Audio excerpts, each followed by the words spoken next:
ನಿಮ್ಗೆ ಏನಾದರೂ ಪೆಟ್ಟು ಬಿದ್ದಾಗ, ಇಲ್ಲ ಏನಾದರೂ ಗಾಯ ಆದಾಗ, ಇಲ್ಲ ಕಾಲು ಮಡಚ್ಕೊಂಡಾಗ ತಕ್ಷಣ ನಿಮಗೆ ನೋವು ಬರೋದು, ಊತ ಬರೋದು, ಮತ್ತೆ ಅಲ್ಲೆಲ್ಲ ಕೆಂಪಾಗೋದು ಯಾಕೆ ಆಗುತ್ತೆ ಗೊತ್ತಾ? 60 ದಿನ 60 ಶರೀರ ಬಗ್ಗೆ ತಿಳ್ಕೊಳ್ಳೋಣ. ನಾನು ನಿಮ್ಮ ವೈದ್ಯರು. ನನ್ನ ಪೇಜ್ ಫಾಲೋ ಮಾಡೋದನ್ನ ಮರಿಬೇಡಿ. ನಮ್ಮ ಗಾಯಕ್ಕೆ ದೇಹ ಏನಾದರೂ ಹೊರಗಡೆಯಿಂದ ಪೆಟ್ಟು ಬಿದ್ದಾಗ, ಮತ್ತು ಏನಾದರೂ ಸೋಂಕು ತಗಲಿದಾಗ ಹೊರಗಡೆಯಿಂದ ನಮ್ಮ ಬಾಡಿನ ಕಾಪಾಡ್ಕೊಳ್ಳೋಕ್ಕೆ ನಮ್ಮ ಇಮ್ಯುನಿಟಿ ಸಿಸ್ಟಮ್ ರೆಡಿ ಆಗುತ್ತೆ.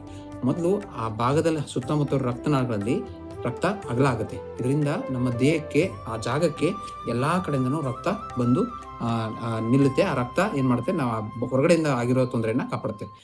ಅದಾದಮೇಲೆ ಒಂದು ಸ್ವಲ್ಪ ಊತ ಬರುತ್ತೆ, ಯಾಕಂದರೆ ಆ ಸುತ್ತಮುತ್ತ ದ್ರವ ಕಾಣ್ಕೊಳ್ಳುತ್ತೆ. ಅದಾದಮೇಲೆ ನಮ್ಮ ದೇಹದಲ್ಲಿ ಬ್ರಾಡಿಕೈನಿನ್ ಮತ್ತು ಪ್ರೋಸ್ಟಾಗ್ಲಾಂಡಿನ್ ಅನ್ನೋ ಕೆಮಿಕಲ್ಸ್ ಉತ್ಪಾದನೆ ಆಗುತ್ತೆ.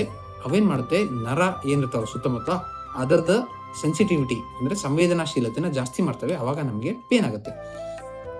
ನೋವು ಮತ್ತು ಊತ ಬರೋದು ನಮ್ಮ ಶತ್ರುಗಳಲ್ಲ, ಅದು ನಮ್ಮ ದೇಹ ನಮ್ಮ ಬಾಡಿನ ರಿಪೇರಿ ಮಾಡ್ತಿದೆ ಅಂತ ಅರ್ಥ. ಹೊರಗಡೆ ಏನು ಬಂದಿರುತ್ತಲ್ಲ ಅದರಿಂದ ಕಾಪಾಡ್ಕೊಳ್ಳೋಕೆ.